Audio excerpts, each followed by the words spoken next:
Representative Biggs, welcome back to the program. Charlie, good to be with you. Thanks for having me. And thank you for your leadership. It was great seeing you Sunday at the 2,000 Mules airing with Dinesh D'Souza. So tell us, what are you seeing on the front lines on the border that people need to be made aware of?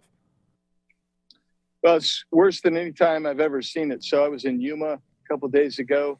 That's as bad or worse than I've ever seen it. Now I'm in Eagle Pass, Texas.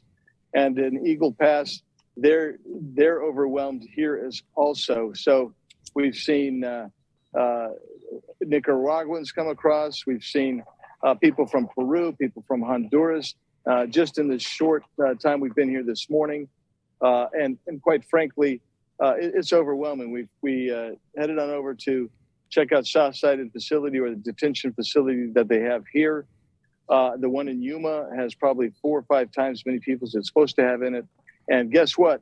Most of these people are going to be released into the United States. And I will say the hardworking men and women of CBP, while we were here this morning, turned away a group of about 20 Venezuelans just about a quarter mile to my right.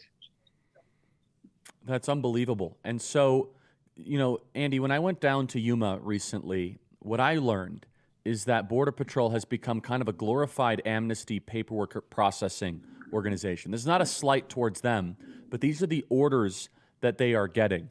Can you talk about how there are the gotaways, which are the really bad ones that try not to get caught, but there's a new wrinkle where some of these individuals, these illegals, they're okay with getting caught by Border Patrol. They don't mind, because then they get in the system and eventually get released into the interior of the United States.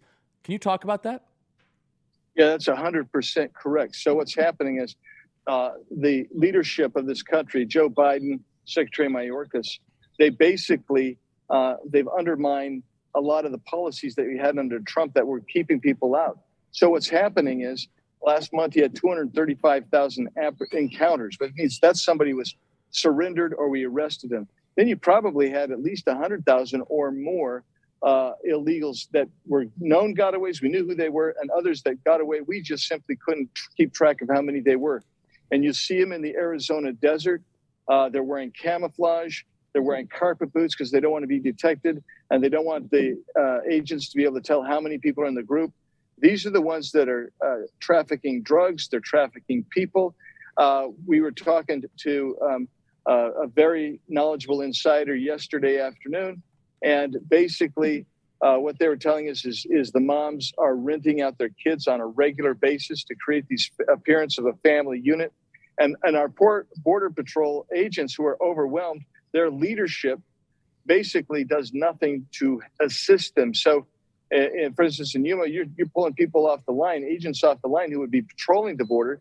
They're all processing these people. And when you say we are the effectively facilitating this, we are, because what's happening is we're sending people all over the country. So these guys from Nicaragua that we saw today, all young guys, all claim to have left their families behind. I asked them where they're going. They said they're going to Miami, they're going to Cincinnati, and they know that they won't be sent away. And we asked them, how do you know you're not going to be sent away? They said it was on the news in Channel 10 in Nicaragua. That's what they says on the news in Nicaragua, that we're not going to be sent out. That's how insane this has become.